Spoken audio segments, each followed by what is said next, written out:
Oh, you're going to want to stick around, home sellers. Today, we are talking about the long-awaited truth number 11. Nothing motivates a buyer like another buyer. There are other truths. This one just gets used a lot because right now, the market's not doing us any favors. Interest rates aren't doing us any favors. So if you want to know how to start that buyer feeding frenzy, if you want to know how to get people lining up to fight over your house, stick around. I'll tell you all about it.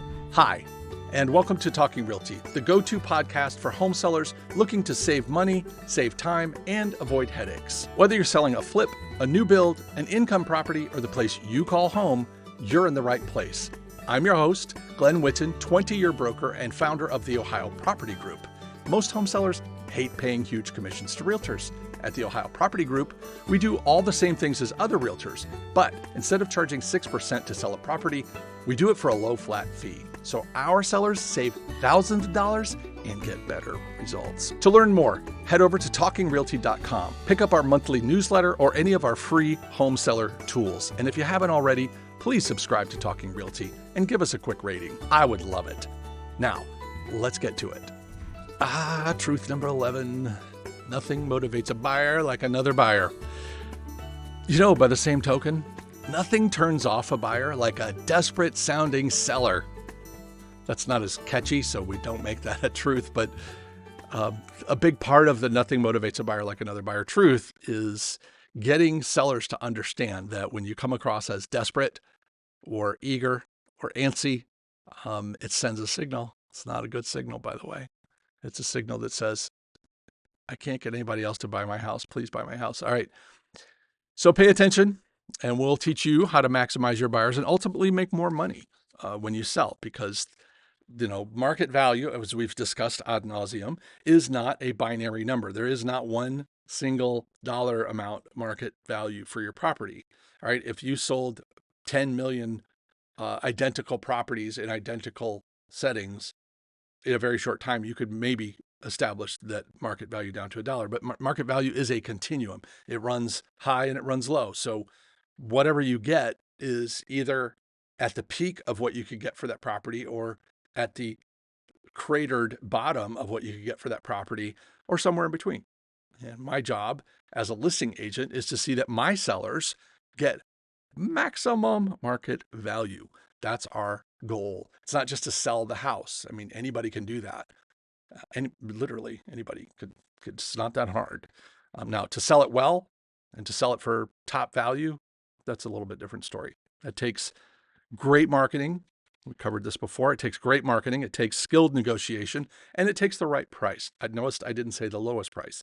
It takes the right price. There is a right price that will trigger a feeding frenzy, which will then drive it back up to the top of market value. Okay, so here we go. Real life examples. I like to pull things straight from the trenches of the old Ohio Property Group. As if this is your first time here, we literally negotiate hundreds and hundreds of deals a year, and there's only 3 of us here. It's just me, Tasia, and Justin. And we've got some extremely efficient and innovative methods that allow us to do an extremely high level of work with an extremely high level of efficiency. And it's interesting. We sit around and come up with new and innovative ways to make the routine even easier and more reliable. That's always a goal. We don't ever take a shortcut. We install efficiencies that get us, and the rule is it has to be easier and it has to give us the same results or better than what we were getting before. So in other words, we do not give up any ground in terms of results, because that anybody could do that. Again, you could outsource the whole thing. You could do lots and lots of stuff, but we prefer to deliver the highest level for the least amount of effort. And what we find, though, is the more of these truths we install and the more of these efficiencies that we install, the better the product becomes. Like, it's not just about being faster and simpler. It's about the reliability of it going up and becoming a much better, more consistent product. But anyway, I digress. So we have a couple of stories here from the trenches, as I said. The first one, I had 2 lots for sale right next to each other. And this was in a sort of rural setting, but it was a pretty area. And there was already a couple of homes there. It was kind of, there were some tree. I wouldn't call it wooded, but there were like mature trees and stuff that we were building around. And these were like, 5-acre lots. So they weren't dinky little town lots. These were nice country lots. So a builder buys one of them, and naturally I try to sell him the other one. Like, why? Hey man, why wouldn't you want both? His name is Mitch. And Mitch said, I don't want to shell out the cash for both or tie up my lines of credit for both. I want to get started and get some bites on the first one, then I'll buy the second one. So what is he saying to me? He's saying either I don't care, but that's not what he said. What he said was, when I want that lot, it'll be there. Okay. I mean, sure, possible. And I had no reason to tell him otherwise because what do I know? Right? I mean, I don't have a crystal ball. I have my magic 8-ball. You guys are going to meet my magic 8-ball one of these days. I have a classic old magic 8-ball, and I even have one on my watch. So, I'm never without high level decision making abilities. Like if I get stuck, go right to the 8-ball. But anyway, I don't have a crystal ball though. That would be very useful. If one of you knows where I can get one, boy, let me tell you, I could really use that. All right. So Mitch goes ahead. He breaks ground. He's a hard worker. This guy's he's got custom builds going on, but he's also doing some spec homes in new areas. He's very strategic, right? So he doesn't just want to keep building where he's building because he knows eventually he's literally going to run out of land. So he's going to try to get his name out there in a few other areas. So these lots happen to be an area he wasn't used to working in, but it was close enough that it made sense for him. So buy the lot, give me a design that we can list and show, and we're doing that. So fast forward a few weeks, Mitch still doesn't want the lot. During my updates, I'm always, hey, you ready to buy that? Ready to buy the neighbor's house yet? The neighbor's lot. And no. This is going well. Let's get some bites on the house first. Okay, I understand. That's fine. It's so cool. It's fine. So he's Mr. Ice Water. He's not affected by my persuasive approach. And it's pretty persuasive, I thought, but I guess not. Anyway, so about 2-3 weeks into this whole process, I get wind that another builder might be interested. So buyer agent calls me up, says, hey, what can you tell me about that lot on so-and-so? I tell him, well, I mean, it's for sale. It's this big. There's no restrictions or whatever. I don't remember what it was, but this same stuff people always ask about a lot. What utilities are there? What's the CCR? Is there an HOA? Is there a builder requirement that is a certain builder has to, because sometimes builders will sell chunks of their own land that they own and develop, but you have to use them to build on it. You can buy the lot, but you can't build anything on it unless they build it. So it's a different approach. So no, I'm like, no, these are just 2 lots that somebody owned and thought they were going to build on and decided not to. So they were already split. They intended to have a 10-acre, plot sort of thing going on there. But they never joined them. They were still 2 separate lots.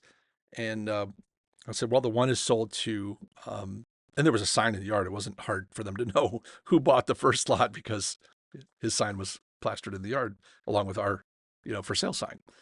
But anyway, so she's poking around on it. She's asked a few questions, and I don't know if she's serious or not. And I don't really care. My job is to sell those lots for my seller.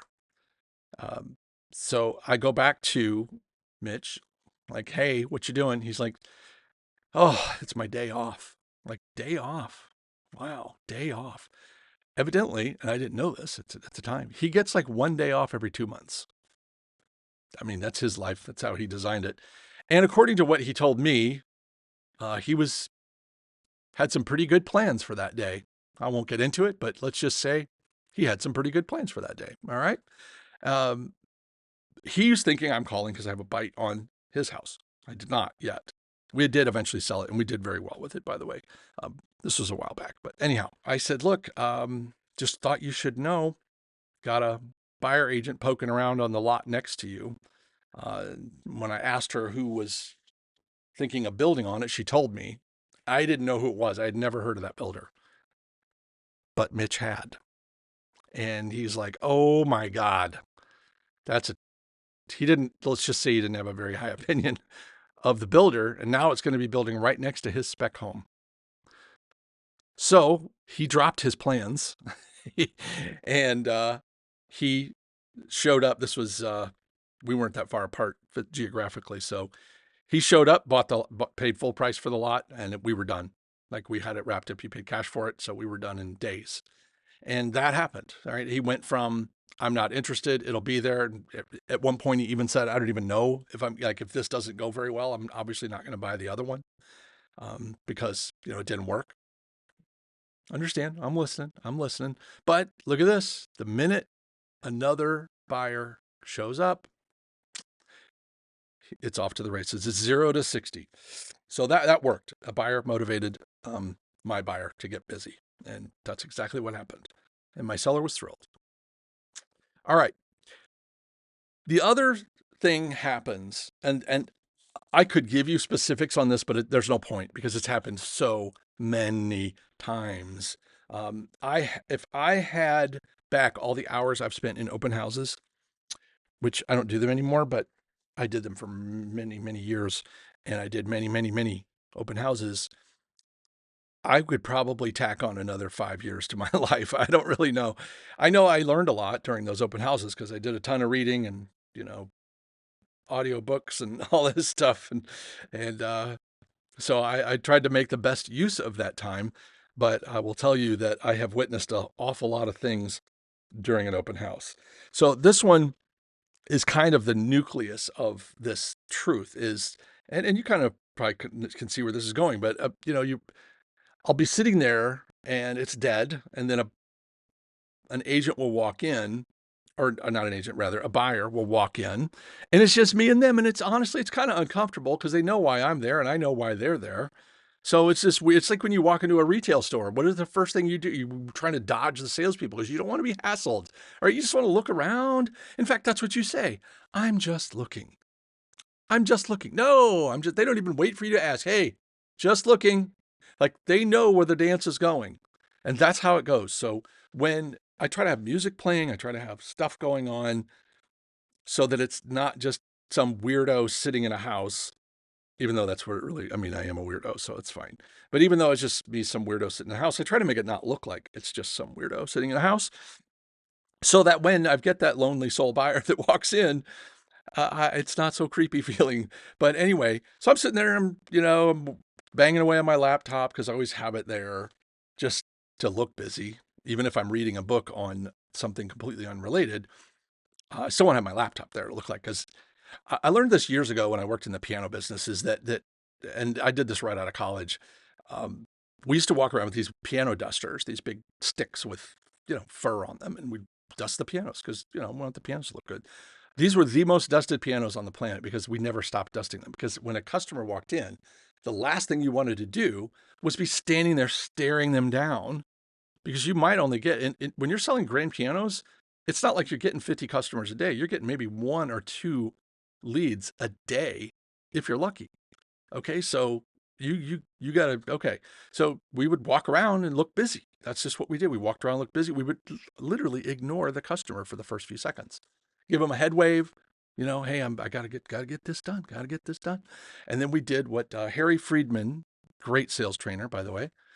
He has a book called No Thanks, I'm Just Looking. In fact, it's all about retail sales. Wonderful book. He called it the 180 pass by.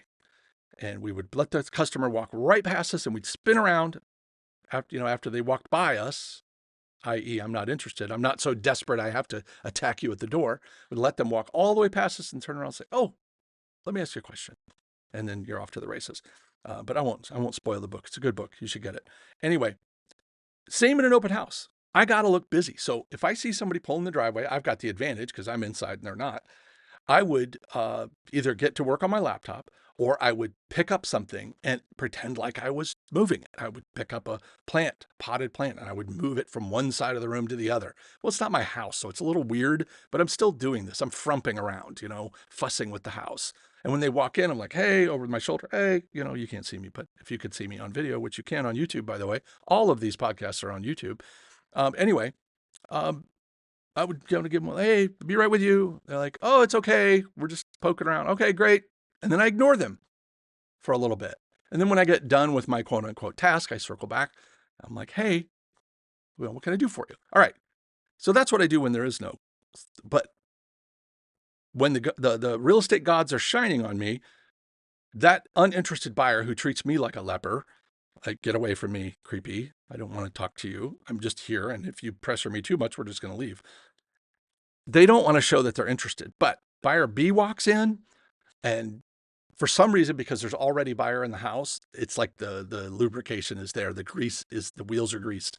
That buyer I can engage when it's the second buyer. Like, hey, how you doing? Welcome to our open house. Sheets are over there. Like the MLS sheets are there on the table. If you have any questions, please sign in. I can use my standard, prattling stuff at during the open house. And they'll usually engage because I'm not the creepy guy sitting there. I've got somebody else in there. So now I can talk to them. And when they ask me a question, any question, I will dial up my volume a little bit and say, oh, yeah, you know what? I do have that information. Come on over here. And I'll go to my laptop and I will start my thing, try to grab their information, see if I can get something going. And you know what? Out of the corner of my eye, so many times this has happened. The buyer who treated me like a leper is all of a sudden got their ears perked up. And maybe one of them, like if it's two people, one of them will grab the other's arm. Like, hey, somebody's here. Look at this. It's like, it's on. It's just on. And that, all of a sudden, we're off to the races again. All right. That house went from just a house to my house in buyer A's eyes. And when buyer A starts to show interest, buyer B starts to show interest because we're humans. We talked about this in another episode, the scarcity of, resources. And when somebody maybe looks like they want the resource that we're thinking about, all of a sudden it becomes more valuable to us. This reminds me a lot.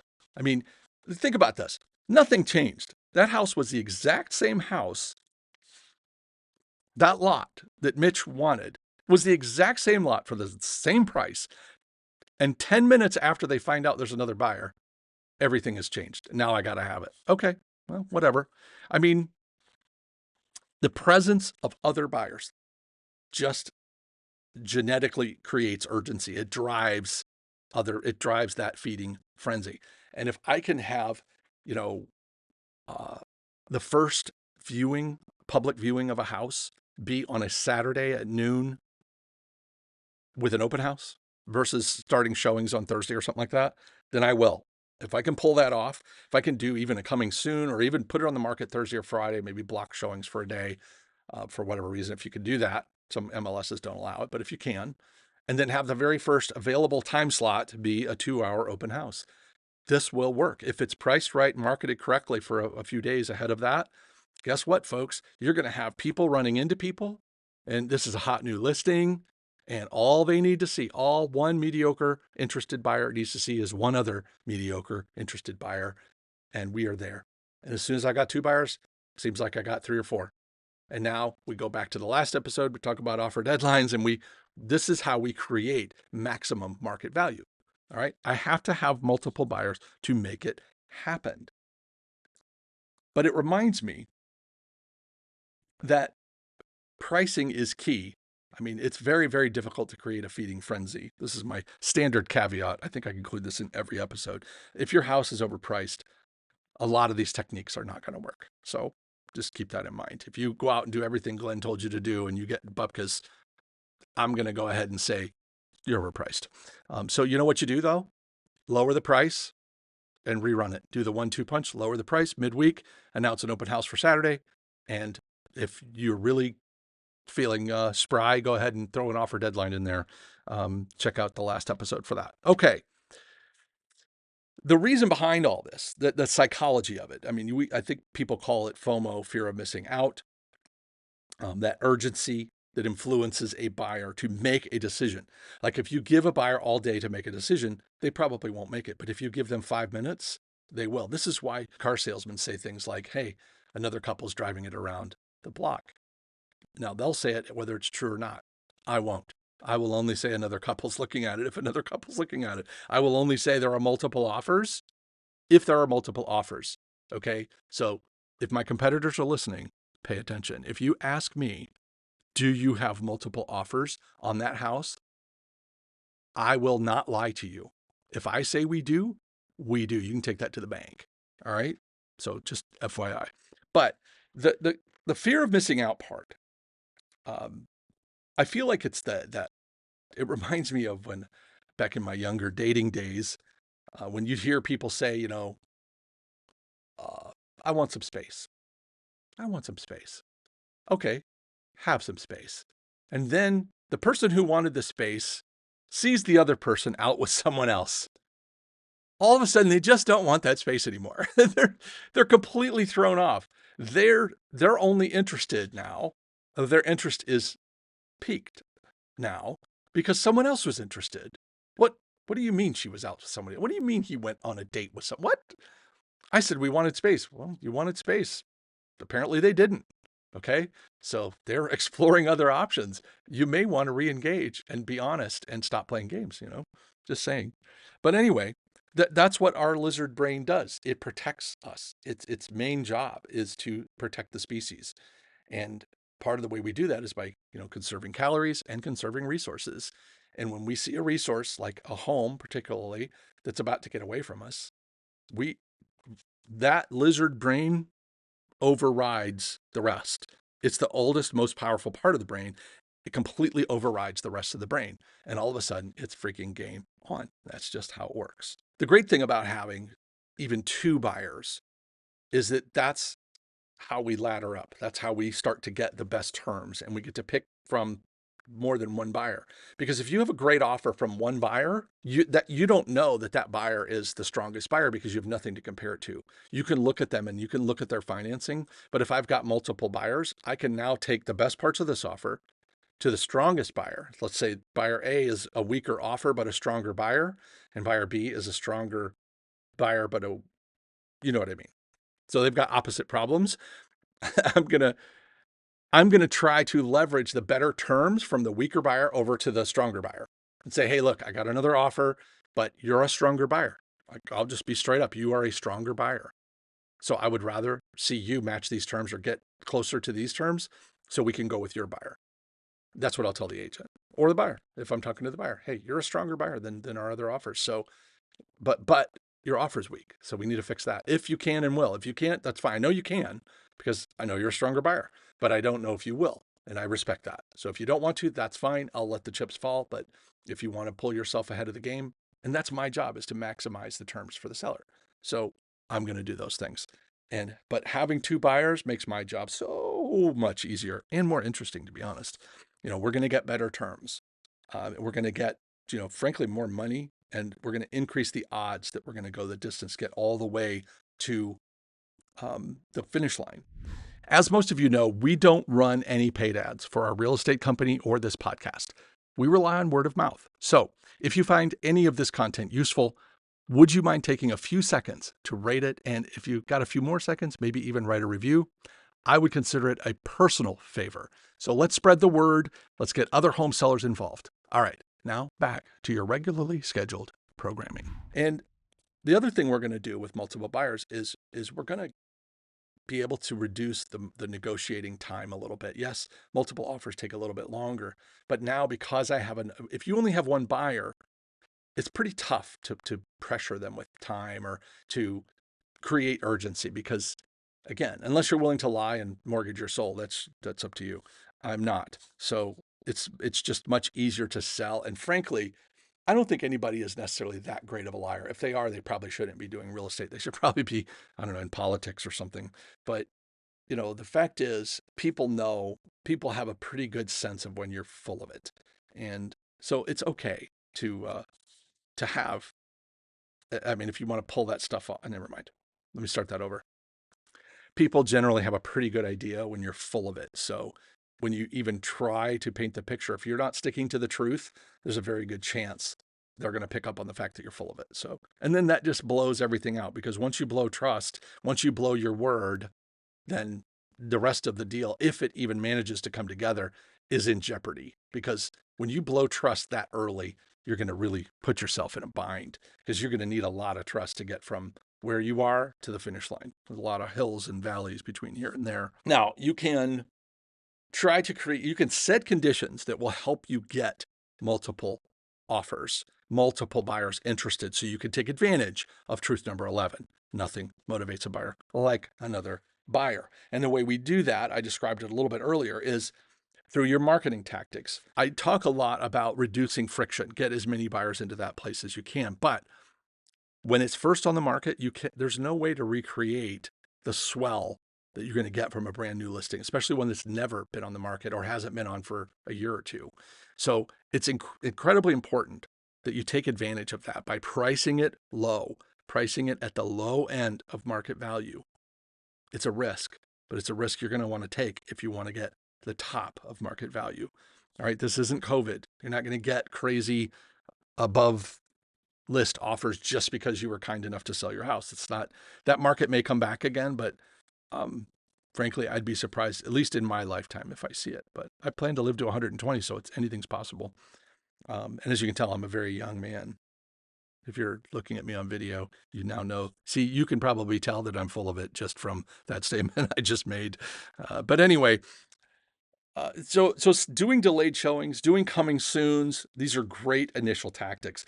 Unveiling open house, man, one of my favorite things to do is to create the buyer feeding frenzy. We do a coming soon, or we do a delayed showing, like announce, bring it alive on, there may be Thursday block showings until Saturday, through either coming soon or just showing restrictions, whatever you can do. And then Saturday at noon, boop, we pull the lid off. We let everybody in, and hopefully we have an actual line of people. And, we'll talk about open houses if we haven't already, but, I like a circus. I want balloons, actual balloons on your sign. I want, directional signs saying open house this way, noon to 2, 1 to 3, whatever. I really want to amp this up. And I want people getting there early, and I want them looking at each other in their cars like, man, they look like, I wonder if they're just a neighbor. I wonder who cares? Let their minds wander. I don't care.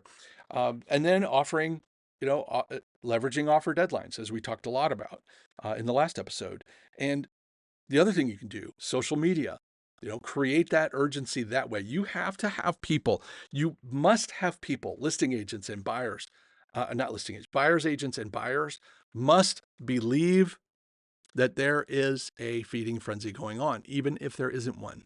So, whisper campaigns, letting agents and buyers know that things are happening is a great idea. So I don't care how you track these things, but if you've got people setting up showings ahead of time, you can certainly let them know, hey, that open house is happening at noon. And by all accounts, or based on what we're seeing, I imagine there might be some people there. If that's what you're getting from the market, if you're hearing a lot of buzz about it, go ahead and let the agents that have already set up a showing know that. Put them on notice. Let them know. Just keep upping the pressure.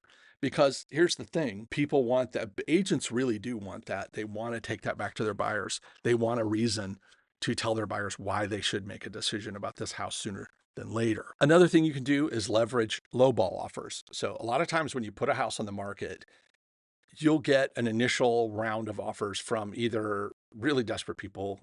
Probably not, though. It's going to be more likely an iBuyer. It's going to be an investor who's going to shoot you. It might even be like on paper. It might just be an email. Hey, and it might even be a terrible offer. But again, as you know, for me, a lowball offer is something I can use. I can let these people know when they're coming to the open house, when they're setting up showings. I can ping them. Hey, by the way, we got offers. Just thought you should know. I'd want to know if I were in your shoes. Thought you'd want to know. Again, these don't have to be great offers that you're planning to accept. I didn't say we have great offers. What I said was we have offers. All right. Or we have an offer on the table, or we're already getting offers. You can say that. But at every moment as a seller, I want you to ask yourself, how would I act? How would I speak if I were completely overrun with offers and buyers? What would I do? I'm not asking you to lie. In fact, I'm telling you not to lie. But how would I behave? What would my attitude be? What the swagger would be in my voice? And you got to put yourself in that mindset, because the minute a buyer smells that you're desperate, like I said in the opening, it's over. If they even want it anymore, they're not going to pay top dollar. They're going to pay bottom dollar. And you do this enough. Sellers, they don't even realize they're doing it. They sound so desperate when they're calling, like, okay, Here's an example. I've got a lot of agents leave their business cards after a showing. Okay. My house is listed through me. Like they can't solicit that listing, but it's advertising. Okay. They're going to leave their business card, quote unquote, to let them know they were there. I'm rolling my eyes. You can't see it maybe if you're on audio, but regardless, they leave their business cards. And what do my desperate sellers do? Immediately call them and text them. Hey, what did they think? Okay. Well, first of all, you've got an agent who's already doing that if you're listed with me. But even if they aren't, if you're FSBO, for sale by owner, don't do this. Okay. Wait a little while. Okay. This is like the dating thing. If I drop the person off at the door and I immediately start texting them, hey, when can we, what did you think of the date? Hey, what did you think? You want to go out again? They're just going to get the creeper vibe and they're going to run away because they know you're desperate. Okay. Don't do this to yourself. All right. Let the business card sit there. Let them come to you. If a day goes by and you don't hear anything, feel free to follow up with one question. Does your buyer have any questions? That's it. If you have offers, feel free to say, by the way, we have offers. Does your buyer have any questions? By the way, we have offers. And leave it at that, because guess what? If you were overrun with buyers, overrun with agents, that's what you would do. You wouldn't be hounding them every 3 hours with, what did they think? Are they going to make an offer? What do they think? What can we do to make this more attractive? Nothing sounds more desperate than what can we do to convince your buyer to make an offer. So you never want to come across as anything but the person with all the leverage and all the power. I have my house, bunches of other people want it. That's my mindset. I don't know who they are. I don't know where they are, but I'm going to affirm myself in the mirror every morning and say, listen, there are dozens of buyers out there who would kill to live here, who would love to live here. We just haven't found them yet, but they're out there and they're coming. And that's the attitude I'm going to go forth with, because I'm going to get a lot more money with that attitude than with the, what can we do? Okay, do you want us to change the carpet? Do you want us to, what do you want us to do? Do you want us to paint everything? Will they buy it then? Stop. Just stop. Okay. Either you need to come down in your price because or you need to change your mindset, or both maybe. I don't really know. But I do know that you don't want to give up that much leverage with that sort of attitude. Most home sellers dread inspections and appraisal issues. Our digital course, Living to Listing, teaches anybody to turn any property into the perfect listing so you sleep like a baby during inspections and appraisals. You sell faster and for more money. In Living to Listing, you will get dozens of checklists, tools, and walkthrough videos from yours truly. And here's my promise. If this course doesn't meet your incredibly high standards, please let me know. I'll give you all your money back and I'll let you keep the course. Doesn't get any better than that. All right, you have nothing to lose. So head over to Living to Listing, that's livingtolisting.com, and check it out. There are some free videos. Let me know what you think. So these things really do work. These techniques work. And when you do establish your marketing plan, you've got your coming soon, your delayed showings, your initial open house. And by the way, I mentioned 2 hours for that open house. That's it. Don't do these multi-day, 3-4 hour open houses. It's a waste of time because you're not taking advantage of this rule. Okay. You're unlikely to get buyers running into buyers if you have 2 4-hour open houses in a weekend. They know they can come anytime. So that's what they're going to do. And they might not even make it. Right.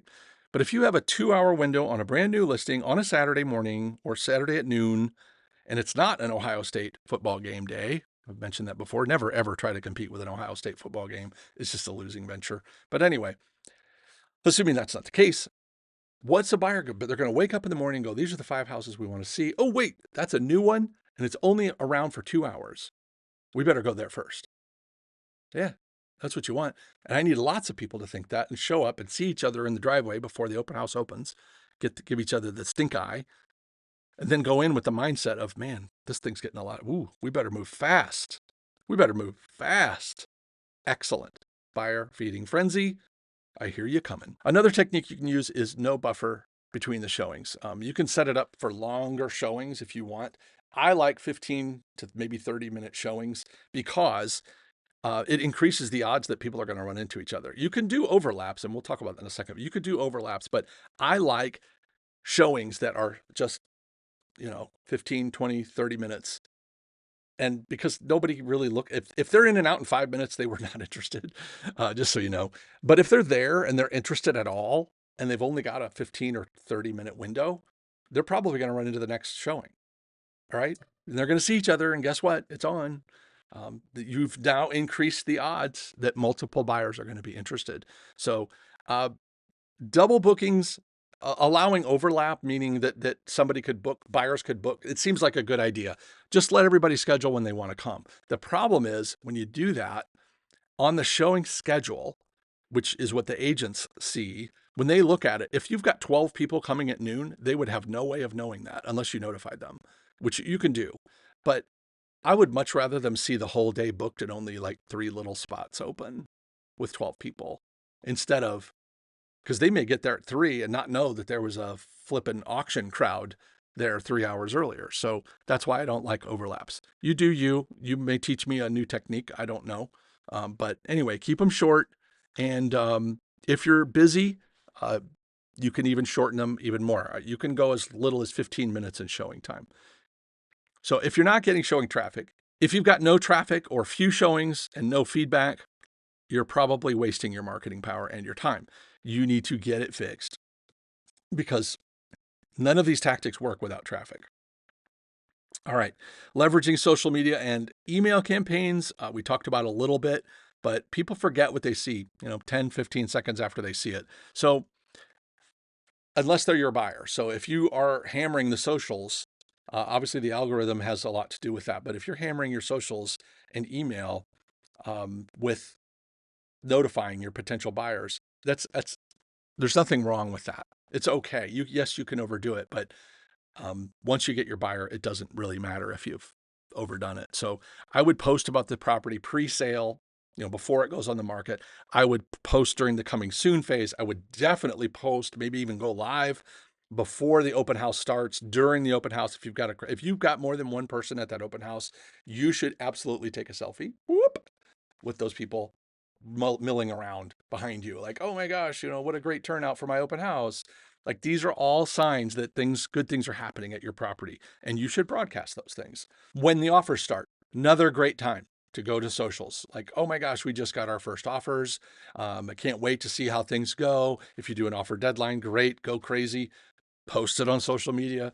All right, people are going to follow that journey. And if there's an interested buyer, even one interested buyer out there that happens to catch your posts, they're going to get into it, because we never know what a buyer is thinking and what motivates them to get off the couch and get busy. But all you're doing is increasing the odds that that's going to make that happen. Another thing about all these posts and all this activity is that if it's the buyer you don't know, then great, they're going to see it and they're going to get engaged. If it's the buyer you do know about, it tells them that you are on the move. Things are happening and they better quit fiddle-faddling around and get busy and make an offer on your house, or it's going to get away from them. So as you're interacting with buyers one-on-one, there's a lot of language you can use, and you've heard me hint about some of it. But, I like some sort of vague statements that let their imagination run wild. And I'll give you a list.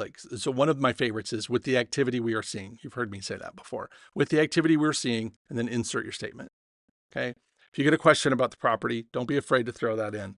If they say, hey, what time is the open house? Well, with the activity we're seeing, it starts at noon and it should run until 2, but you never know.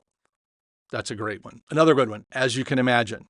I love this one, because I want their imagination to run wild. So I'll say things like, people will be like, hey, you got any offers on that house? I'll be like, well, as you can imagine, we've got a lot of activity, but no, nothing's been signed yet. Notice I didn't say we had an offer. We didn't have an offer. What I said was, no, nothing's been signed yet. I like to say, as we're sifting through everything that's coming in, it's one of my favorite ones to say is, wow, we're still, because a buyer might submit an offer, or an agent might submit some questions about the property. Hey, how's the roof? What's the deal with the neighbors, right? Okay, so by the time you get back to them, they might ping you again. Hey, what's going on? Because maybe you haven't heard back from the seller yet, or maybe, whatever, you just haven't gotten back to them. It's okay to say, wow, we're still sifting through everything that's coming in. I'll check with them again. All right. Again, not a lie, but it paints a picture.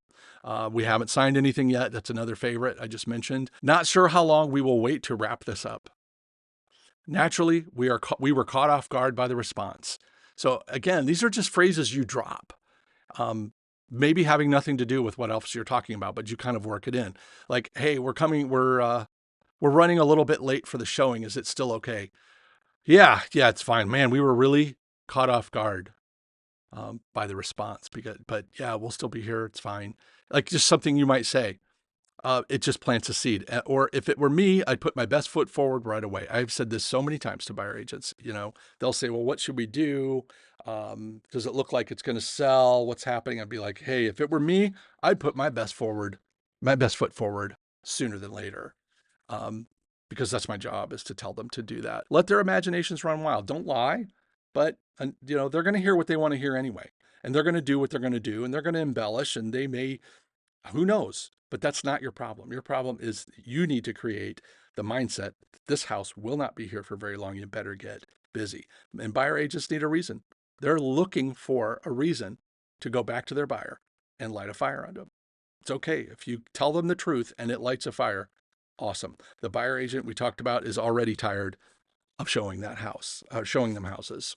We know that. Something we've covered before, but when you're in that initial phase or when things are dry, make sure that you're not creating friction for showings. Make sure any buyers can come in. Okay. I don't care about looky-loos. I don't care about tire kickers. Bring them in because they have big mouths and their bodies through the door. And they look like every other buyer, by the way. If every time somebody drives by your house that's for sale and they're thinking about buying it, every time they go, they're seeing a different person walking into the house with a realtor sheet in their hand, you're sending a message. Even if they're all garbage buyers, if they're all low ball, not interested, looky-loo, tire kickers, whatever you want to call them, it doesn't matter. It's another body that walked through that house. It's another person talking about that property. You need that buzz. So the upshot there is don't put restrictions on who can see the house if you can avoid it. If there are things you need to do, then check out my prep course, Living to Listing. It's all about this. We talk about security. We talk about identity. We talk about all the things you need to do to prep a home to protect you, but also to maximize the marketing. So we've tried to cover both there. The bottom line is you have to create a competition. You need to somehow either artificially or actually manufacture a bidding war. If you're going to get top value, you cannot do it with one buyer unless they're crazy or desperate. They do happen, but do not count on them. Right? They will come along, but they are not the norm, okay? They do not happen as often as you think they do. And if they don't happen in the first couple of days, they're probably not gonna happen because they're not stupid, right? They're gonna see that the house has been on the market a while, and they're gonna know that you trying to create a buyer feeding frenzy after it's been at the same price for 90 days, highly unlikely. So it's much, much harder. The best time to create all this is right in the beginning, but don't waste that opportunity. Price it right, price it low, put all of these mechanisms into place, and I'll see you at the finish line with a giant check, hopefully. Thanks for sticking around. Hopefully you had a little bit of fun or learned something today, but either way, please share this episode with someone or maybe even on the socials. Feel free to tag me if you do. The Talking Realty podcast is brought to you by the Ohio Property Group, a family-owned brokerage serving all 88 Ohio counties with real estate services since 2003. By the way, if you have any questions or topics you'd like us to cover in the future, I'd love to hear from you. Just head over to talkingrealty.com or check the show notes. All of my contact information is there. Just say hi, raise your hand. Thanks again for tuning in. Until next time, keep making smart moves in your real estate journey. For the Ohio Property Group, this is Glen Whitten signing off. And remember, you can sell it. We can help.